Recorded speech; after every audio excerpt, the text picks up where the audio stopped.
Hello everyone, welcome back to my channel.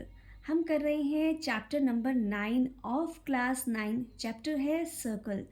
Circle की 7-8 theorems हमने अपनी प्रीवियस वीडियो में कवर की थी। चलिए नेक्स्ट थ्योरम करते हैं।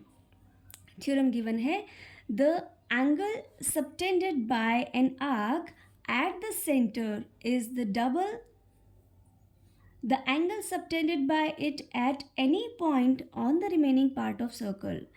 क्या कहा गया है थ्योरम में? थ्योरम में कहा गया है कि मान लीजिए BC एक आर्क है। BC एक आर्क है और इस आर्क से अगर सेंटर पे हम एक एंगल बनाते हैं तो देखिए BOC एक एंगल बनाया है हमने, और सिमिलरली BC से ही हम इस सर्कल के बचे कुचे पार्ट यानी अदर सेक्शन से जो रिमेनिंग सेक्शन है वहाँ पे भी एक एंगल क्रिएट करते हैं। ये कहीं पे भी हो सकता है, इस पॉइंट पे किसी भी पॉइंट पे कोई एंगल बना सकते हैं। तो जो एंगल हम रिमेनिंग पार्ट में बनाएंगे और जो सेंटर पे बनाएंगे इनका क्या रिलेशन होगा? सेंटर का एंगल हमेशा डबल होगा इस रिमेनिंग पार्ट के एंगल से। तो हमें यही कहा गया कि the angle subtended bye an arc at the centre is double. किससे डबल होगा? The angle subtended by the arc at any point on the remaining part of circle. Circle के रिमेनिंग पार्ट पे, इट मीन्स आप remaining part पे कहीं पे भी angle बनाएंगे उस एंगल का यहाँ पे जो एंगल बनेगा वो डबल होगा। नेक्स्ट थ्योरम है angles on the same segment of a circle are equal. ये भी बहुत अच्छी थ्योरम है। एक सर्कल है, क्या कहा गया है कि angles at the same segment of a circle are equal.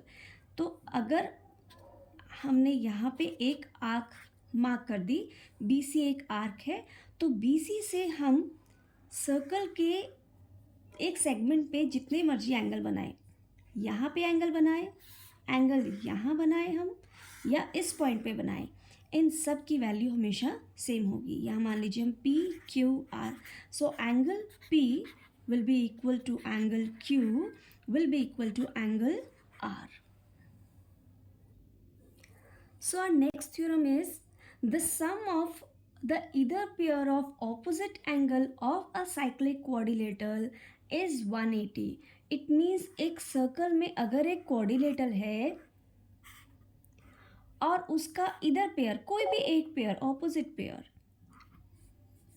PQRS, PQ या फिर PR या फिर QS, इनमें से किसी भी एंगल का पेयर जो है अगर सम 180 बना रहा है तो इसका मतलब है ये जो क्वाड्रिलेटरल है जो सर्कल के अंदर है ये एक साइक्लिक क्वाड्रिलेटरल है। एंड जो इसकी नेक्स्ट थ्योरम है ये ऑपोजिट, इसका कन्वर्स है। If the sum of pair of opposite angles of a quadrilateral is 180 then quadrilateral is cyclic. इसमें कहा गया है कि अगर सम किसका, ऑपोजिट एंगल्स ऑफ क्वाड्रिलेटरल, ये क्वाड्रिलेटरल है, इसके ऑपोजिट एंगल्स का सम अगर 180 डिग्री हो जाता है तो ये क्वाड्रिलेटरल क्या है? एक साइक्लिक क्वाड्रिलेटरल है। आई होप आपको थ्योरम समझ में आई होंगी। अगर आपको वीडियोस अच्छी लग रही हैं तो मेरे चैनल को सब्सक्राइब कीजिएगा, लाइक कीजिएगा एंड शेयर कीजिएगा। Thank you so much.